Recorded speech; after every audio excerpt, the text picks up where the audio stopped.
영혼을 터치한 분이시잖아요. 그래서 신앙생활이란 다른 것이 아니고 근본적인 것을 깨닫고 근본적인 질문을 하고 근본적인 것을 구하는 생활이 신앙생활입니다. 나는 어디에서 와서 무엇 때문에 살고 어디로 가는가, 이 근본적인 인생의 질문을 하고 사는 것입니다. 그리고 근본적인 것을 요청하는 것이 신앙생활입니다. 오늘 본문에 보니까 귀신 들린 아들을 둔 아비가 제자들에게 귀신을 내어 쫓아달라고 요청했습니다. 그런데 내쫓지를 못했어요. 그래서 낙심하고 있는데 마침 우리 주님께서 그 현장에 나타났습니다. 이 아비가 아이고 주님, 하실 수 있다면, 그 무엇인가를 하실 수 있다면 불쌍히 여기사 도와주소서. 그러자 우리 주님께서 할 수 있거든이 무슨 말이냐, 믿는 자에게는 능치 못한 일이 없느니라. 이 아비가 이 말씀을 딱 듣고요, 핵심을 알아차렸어요. 그 근본적인 것이 무엇인지를 깨달은 것입니다. 그래서 아이고 주님, 내가 믿습니다 외쳤는데 가만 생각해 보니까 믿음이 부족한 거예요. 믿음이 없어요. 그래서 아이고 나의 믿음 없는 것을 도와주소서. 보십시오. 이 아비가 주님의 말씀을 딱 듣고 깨닫고 나니까 요청이 달라집니다. 가장 근본적이고도 핵심적인 것, 바로 믿음을 구하더라는 것입니다. 여러분, 이게 축복입니다. 주님 앞에서 뭐 이런 거 저런 거 부탁할 수 있겠지요. 그러나 그런 요청 중에 가장 핵심은, 가장 근본적인 요청은 믿음이더라는 것입니다. 믿음을 딱 구하니까요, 우리 주님께서 아무런 책망도 아니하시고 그 자리에서 귀신을 내어 쫓아주셨습니다. 우리 성경에 나오는 믿음의 선진들, 아브라함, 이삭, 야곱, 또 요셉, 모세와 다윗, 이런 분들의 믿음을 볼라치면요, 이 사람들의 믿음이 순도 100%의 믿음이었기 때문에 복을 받은 것이 아니더라는 것입니다. 여러분, 사람이 순도 100%의 믿음 가질 수 있겠습니까? 설령 가진다 하더라도 그 믿음 계속 유지하기가 어렵습니다. 시간이 경과되면 믿음이 점점 줄어드는 것이 피할 수 없는 현실입니다. 왜 그렇습니까? 사람은 육신을 입고 있고 재성을 지니고 있기 때문에 순도 100%의 믿음 유지하기가 어려운 것입니다. 이 믿음의 선진들도 마찬가지인 거죠. 순도 100%의 믿음이 있었기 때문에 축복을 받은 것이 아닙니다. 이 아비처럼요, 주님 내가 믿습니다, 나의 믿음 없음을 도와주소서.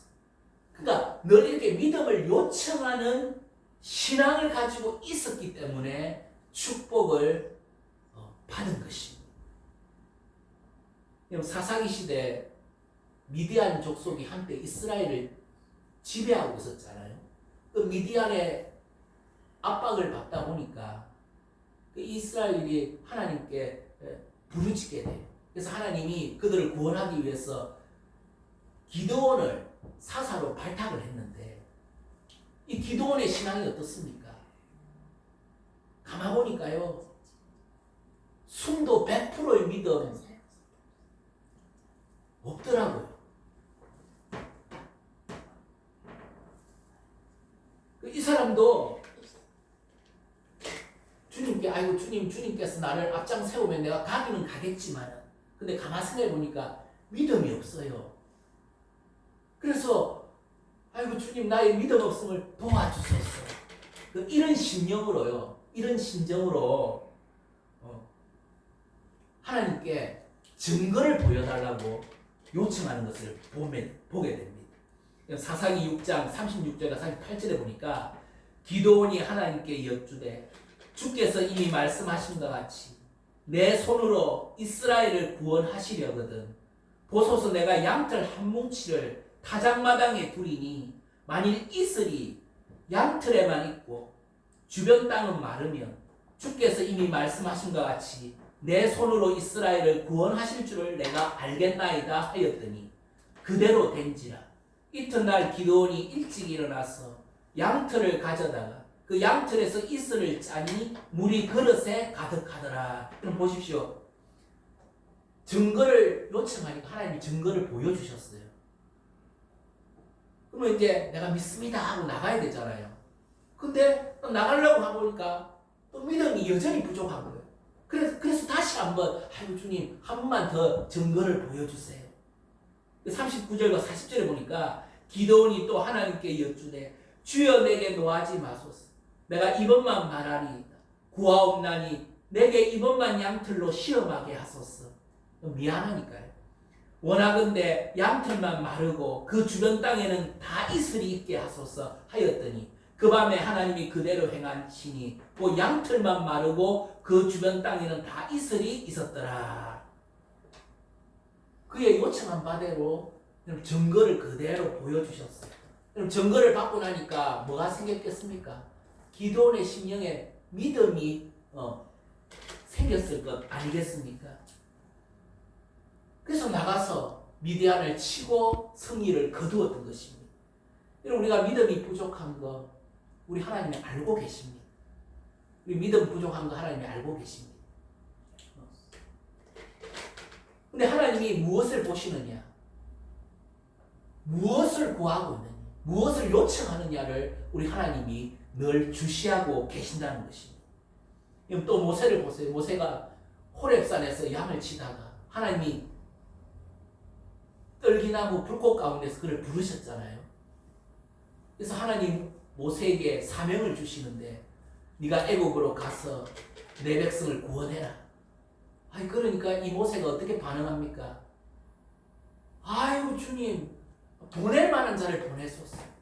저는 입이 둔하여서 그 사명 감당할 수가 없습니다. 그러니까 하나님께서 말 잘하는 너의 형 아론을 붙여주겠다. 아이고 그래도 못합니다. 계속 손살을 친다고요. 여러분 모세가 하나님을 불신했습니까? 아닙니다. 믿고 있습니다. 믿고 있지만 사명을 감당할 만한 믿음은 없더라는 것입니다. 그래서 믿음이 부족한 걸 아니까 계속 손살을 쳤어요. 그러니까 하나님이 모세에게 증거를 보여주시잖아요. 너의 손에 든 지팡이 던져라. 딱 던졌더니 뱀이 됐어요. 하들짝 놀라가 피하니까 그 뱀의 꼬리를 잡아라.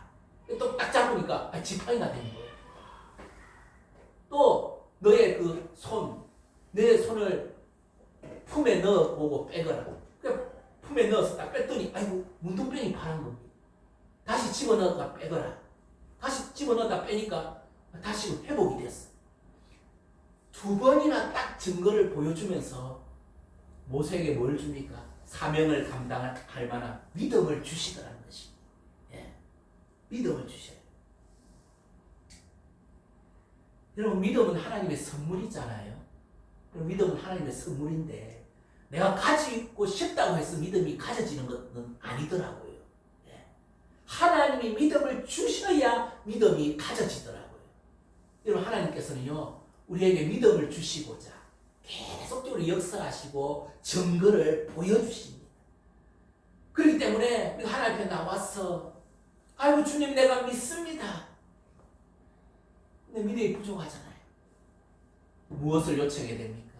나의 믿음 없음을 도와주소서. 이 요청을요 계속 바치는 것이 매우 중요한 문제입니다.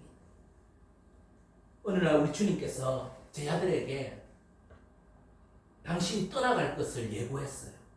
요한복음 16장 5절과 11절을 보니까요. 지금 내가 나를 보내신 이에게로 가는데 너희 중에서 나더러 어디로 가는지 묻는 자가 없고 도리어 내가 이 말을 함으로 너희 마음에 근심이 가득하였도다.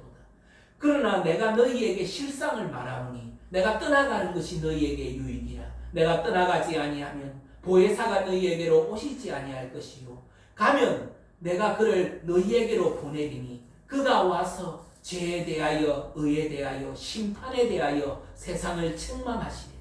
죄에 대하여라 하면 그들이 나를 믿지 아니하니요 의에 대하여라 하면 내가 아버지께로 가니 너희가 다시 나를 보지 못할니요 심판에 대하여라 하면 이 세상 임금이 심판을 받았습니다. 여기 보세요. 주님께서 성부에게 부탁해서 보내주시는 보혜사 성령이 오면은 무엇을 하신다고 합니까?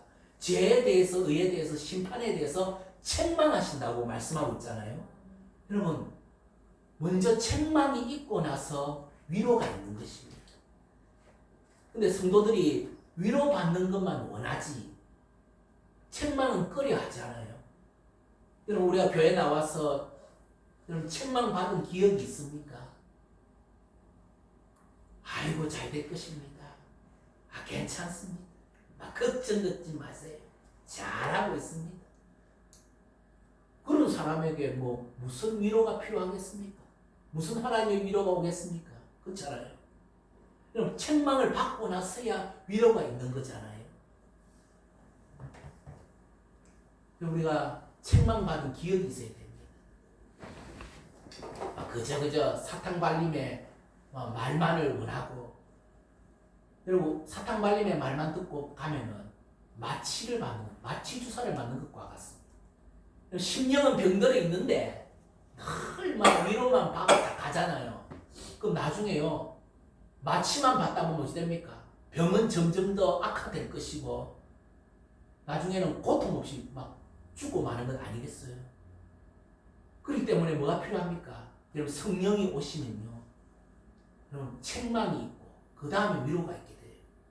그래서 여러분 주의 종들이요 성령이 충만해가지고 여러분 책망을 또 할 줄 알아야 되고요.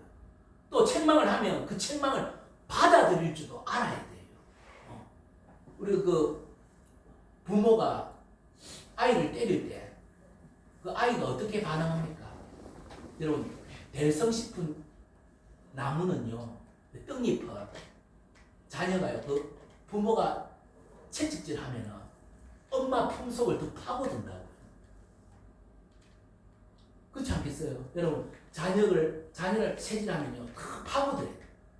그것처럼 우리 하나님이 성령을 통해서 책망하실 때 더 파고드는 성도가 돼야 돼요. 주의 종이 책망을 하는데 아이고 내한테 책망한다고 삐지고 토라지고 그런 성도는 목자를 잃은 자 아니겠습니까?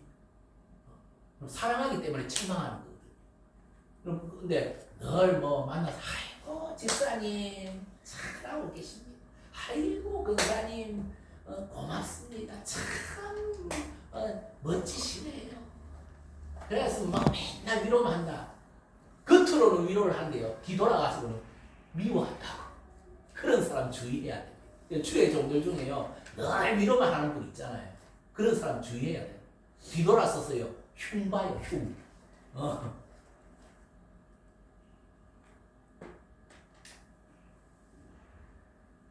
그래서 여러분 책망이 있고 그 다음에 위로가 있는 것이요. 근데 죄에 대해서 무엇을 책망한다고 합니까? 성령이 오시면 요한복음 16장 9절에 보니까요 죄에 대하여라 하면 그들이 나를 믿지 아니함이요 그렇게 말씀하고 있어요. 여러분 우리가 죄라고 하면은 보통 도덕적인 죄만을 생각하잖아요. 근데 이 도덕적인 죄보다 더 근본적인 죄가 있는데 그게 뭐냐? 바로 믿지 않는 죄가 근본적인 죄라는 것입니다. 그러니까 오늘 귀신 들린 아들을 둔 아비가요 나의 믿음 없음을 도와주소서 이렇게 요청하는 것은 이 말을 달리 표현하면은 나의 믿음 없음을 용서해 주소서 이 말과 같습니다. 네.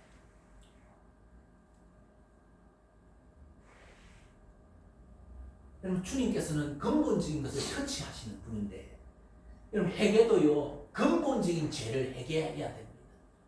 여러분 근본적인 죄 뭡니까? 믿음이 없는 죄를 회개해야 한다. 그리고 나서 도덕적인 죄를 회개해야 되거든요.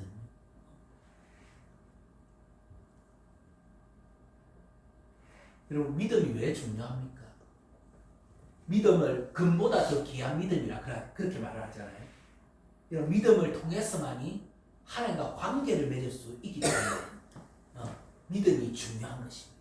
존재가 있고 관계가 있는데 존재는 나 홀로 있는 것이고 관계는 내가 그 무엇과 함께 있는 것이잖아요. 그럼 존재가 중요합니까? 관계가 중요합니까? 존재보다는 관계가 중요한 것입니다. 여러분 우리가 어떤 사람을 파악하려 들 때요 존재를 보고 파악하는 것은 엉터리입니다. 저 사람 참 이쁘네. 아이고 못났네. 저 사람 뭐 좋은 대학을 나왔네. 안 나왔네. 뭐 저 사람 돈이 많네. 적네. 저 사람 남자네. 여자네. 이 존재를 보고 파악하는 것은 엉터리입니다.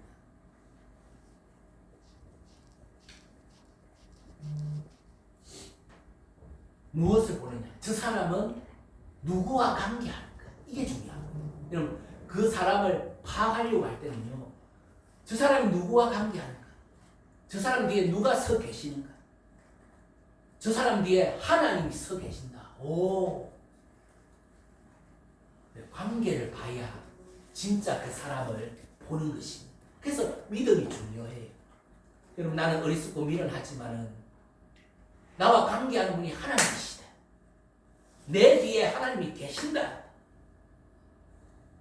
이렇게 여러분 하나님과 관계하도록 만드는 것이 믿음이기 때문에 여러분 믿음이 중요하고 믿음이 위대한 것입니다.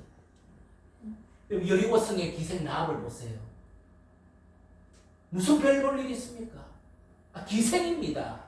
술 팔고 몸 파는 기생인데 무슨 별 볼 일이 있습니까? 그런데 그 사람이 믿음으로 그 존재를 보면 별 볼 일 없는데 그 사람이 믿음으로 하나님과 관계하니까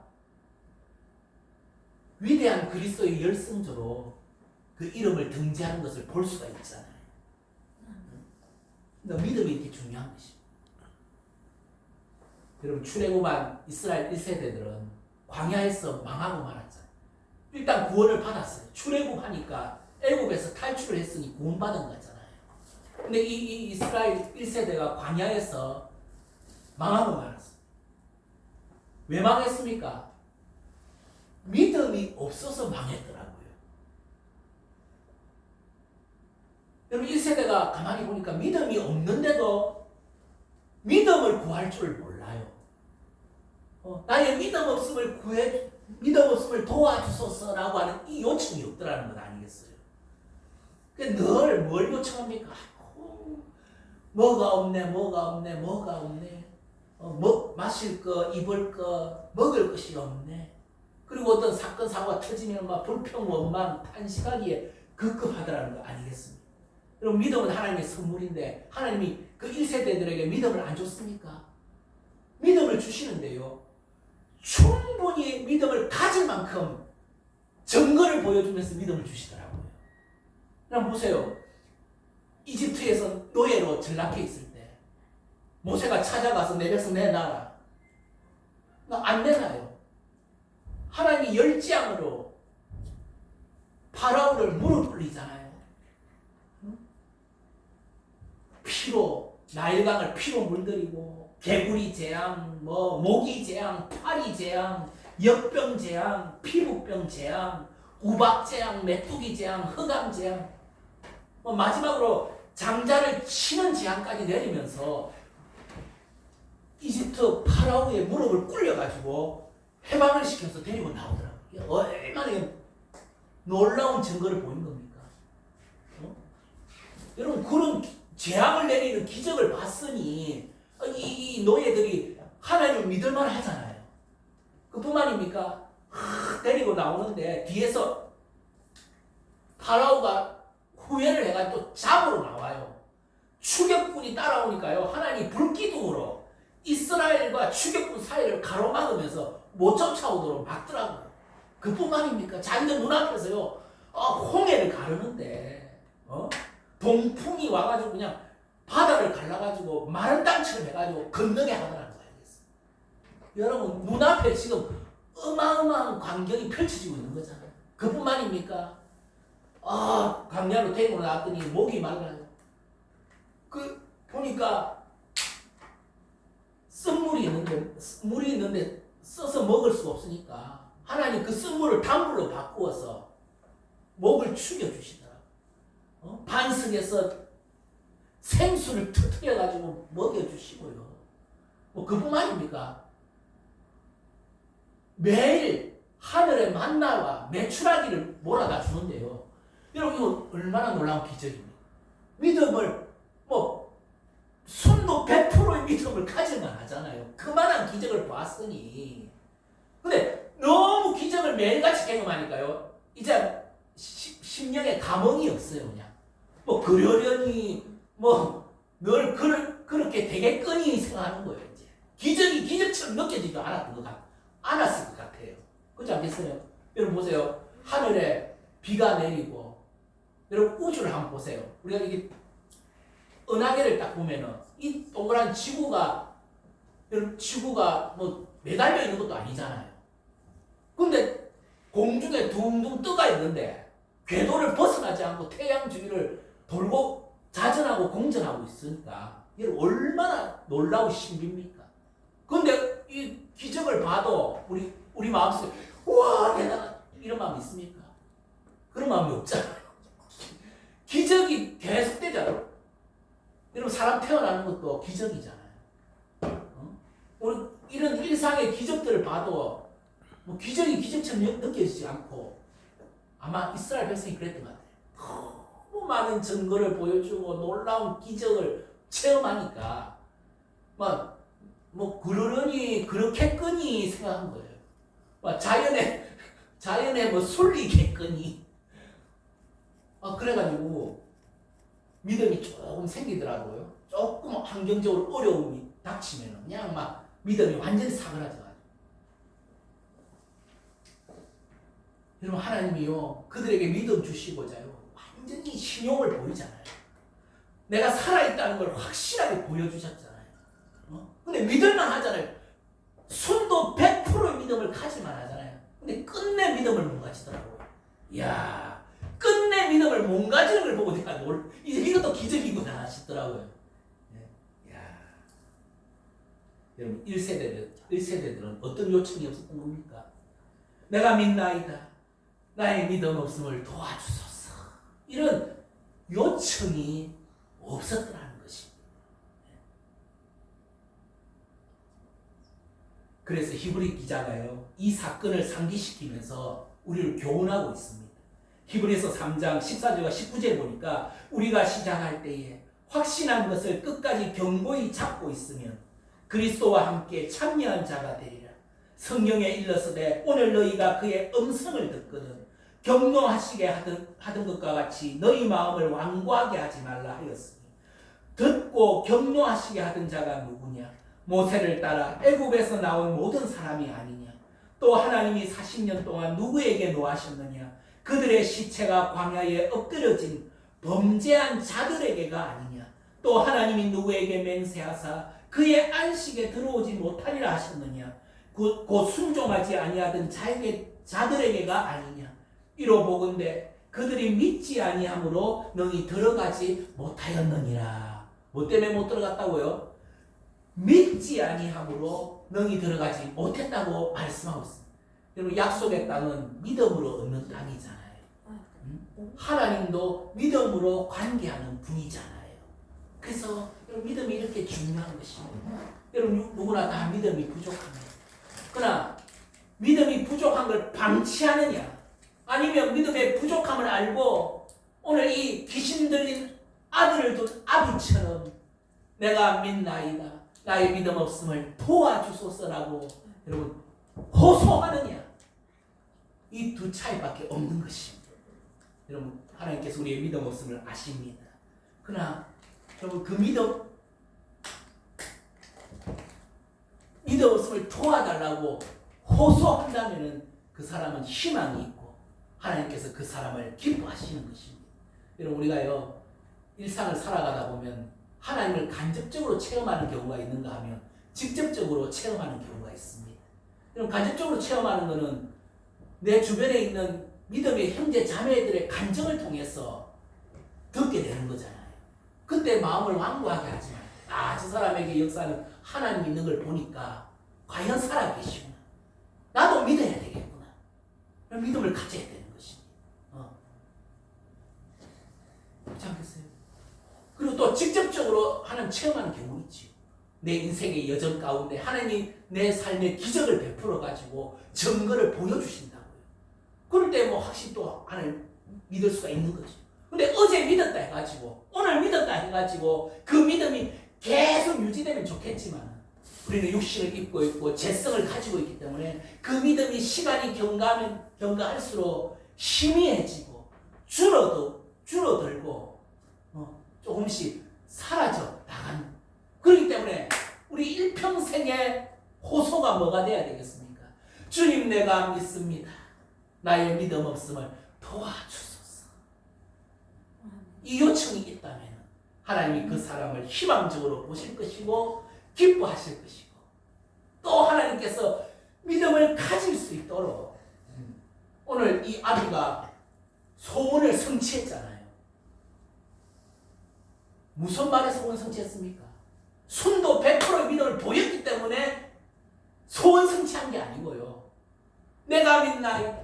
나의 믿음 없음을 도와주소서라고 하는 요청만 했더니 아직 믿음이 100% 와 있지 않잖아요. 근데 요청만 했더니 하나님 주님께서 책망하지 않고 무시하지 않고 그의 소원을 성취해 주시는 것을 볼 수가 있는 것입니다. 우리 마음에요. 늘 주님 앞에 요청하십시오. 주님 내가 믿습니다. 나의 믿음 없음을 도와주소서. 나의 믿음 없음을 도와주소서. 여러분 이 요청이 계속 내 일상생활 속에서 계속되어질 때 너의 믿음대로 되어지는 놀라운 기적의 축복이 뒤따르게 되는 것입니다. 제가 신앙생활을 해보니까요. 제일 중요한 게 뭐냐. 주일 예배도 너무너무 중요하지만 주일 예배보다 더 중요한 게 있는데 그것이 바로 타미드더라고요. 구약의 상번제가 있잖아요. 제사장이 매일 아침 저녁으로 바치는 번제 제사가 있었잖아요. 매일 드리는 예배, 이것이 우리 신앙의 가장 핵심이라는 사실을 알게 되었습니다. 그래서요, 여러분 우리가 매일 하나님 앞에 바쳐야 될 호소가 뭡니까? 나의 타미드의 기도 제목이 뭐냐? 내가 믿습니다. 나의 믿음 없음을 도와주소서. 여러분 이 기도를 매일매일 우리가 바친다면은 우리 하나님 우리를 기뻐하시며 우리의 삶에 소원을 성취해 주시는 놀라운 기적이 있다는 줄 믿습니다. 우리 찬송가는 부르고 기도.